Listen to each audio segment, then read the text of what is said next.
नमस्कार दर्शकों, आप सभी का स्वागत है नवभारत न्यूज 24/7 में और मैं हूं आपके साथ अजयदीप सिंह बलवाल। जम्मू कश्मीर में एक दौर था जब भारतीय जनता पार्टी अपनी अस्तित्व की जड़ें खोद रही थी, लेकिन आज वो दौर है जब साल 2024 में भारतीय जनता पार्टी बढ़ चढ़ कर सामने निकल कर आ रही है। लेकिन कहीं ना कहीं भारतीय जनता पार्टी अपने उन जमीन से जुड़े हुए वर्कर्स को भूलती हुई नजर आई, जिन्होंने अपनी जिंदगी, अपना राजनीतिक करियर जो है भारतीय जनता पार्टी के लिए दे दिया। और ऐसी ही एक शख्सियत इस समय हमारे साथ मौजूद हैं, चंद्रमोहन शर्मा जी, जो कि भारतीय जनता पार्टी से कहीं ना कहीं किनारा कर चुके हैं और अब एक इंडिपेंडेंट कैंडिडेट के रूप में आगे बढ़ रहे हैं और जनता से विश्वास जीतने की आस में भी हैं। फिलहाल इनसे बातचीत करते हैं, जानने की कोशिश करते हैं कि किस तरह का चुनाव प्रचार प्रसार चल रहा है और लोगों का कैसा इनको समर्थन मिल रहा है। क्या कहेंगे चंद्रमोहन जी? मुझे लोगों का भरपूर समर्थन मिल रहा है, अंडर करंट समर्थन मिल रहा है, क्योंकि हमारे पास प्रचार की और एक तो समय कम था।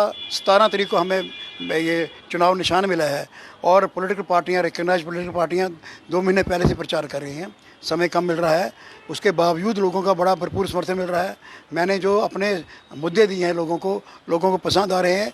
जम्मू भारतीय जनता पार्टी की योजनाओं में आउट ऑफ फोकस है, मैंने उसको फोकस में लाने के लिए बाहर आया हूँ और उसके लिए लड़ रहा हूँ और लोग इसको अप्रिशिएट कर रहे हैं।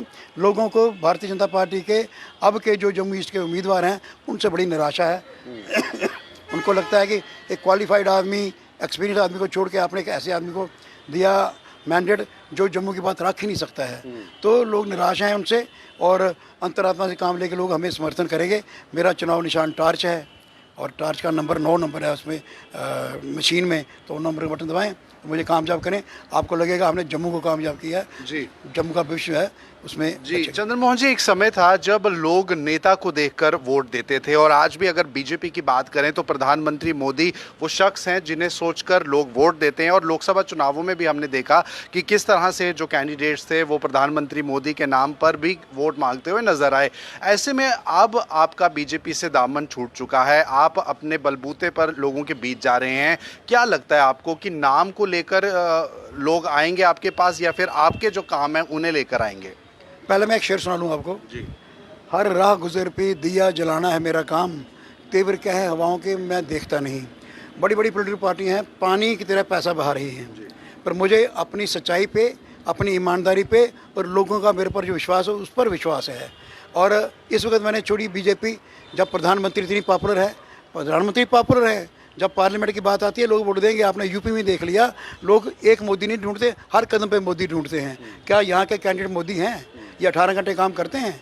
प्रधानमंत्री की बारी आएगी तो लोग वोट देंगे, लेकिन इनमें प्रधानमंत्री कोई नहीं, प्रधानमंत्री शायद भी नहीं इनमें हर बुरी बात है जो कांग्रेस के नेताओं में हुआ करती थी, सब बुराइयां इनके अंदर हैं। क्या लगता है अब भारतीय जनता पार्टी की कांग्रेस से तुलना हो रही है? एक समय था जब बीजेपी जम्मू में अपनी जड़ें मजबूत कर रही थी, लोगों के साथ जुड़कर काम कर रही थी कहीं ना कहीं। अब आपको क्या लगता है ये टिकट के जिस तरह से बंटवारे हुए हैं पैराशूट के थ्रू, यहाँ पर आप ही के पार्टी के लोग जो नाखुश हैं वो कह रहे हैं, किस तरह की ये अब चाल चल रही है भारतीय जनता पार्टी की? ये इस बार उन्होंने किया, मैं तो चुनाव लड़ रहा हूँ इंडिपेंडेंट और लोगों के समर्थन से जीत के आऊँगा, लेकिन आने वाले समय में बीजेपी को सोचना पड़ेगा कि अपने टेस्टेड ट्रस्टेड सोल्जर देंगे छोड़ के, और आप उन लोगों को ला रहे हैं जो जब हमारी स्ट्रगल थी तो वो उसी तरफ होते, सरकार की तरफ होते थे, अब बीच में आ गए।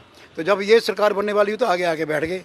तो ये एक बात बड़ी चर्चा चल रही है लोगों के दिमाग के अंदर, पार्टी के दिमाग के अंदर। शायद आने वाले वक्त में बीजेपी सुधर जाए, लेकिन मैं तो बाहर हो गया और मैं अपने दम पे जम्मू के लिए फाइट करूंगा, जम्मू के मुद्दों को उठाऊंगा, जम्मू की सियासत करूंगा। आखिरी में एक सवाल, आप जल्दी में, आपने बहुत समय दिया, आपसे एक बात है कि भारतीय जनता पार्टी की बात करें या राजनीति की भी बात करें, लोग अक्सर नाखुश होकर जाते हैं और फिर दोबारा से घर वापसी भी करते हैं। ऐसी स्थिति में अभी के माहौल में आप किस तरह से अपने भविष्य को भी देखते हैं? क्या अगर वोट उस स्तर कर मिले तो आप यूं ही बरकरार रहेंगे या फिर आप घर वापसी में जाते हैं? मूलतः मैं राष्ट्रवादी आदमी हूँ, पर राष्ट्रवाद की ठेका केवल बीजेपी ने नहीं लिया, और लोग भी राष्ट्रवादी हो सकते हैं।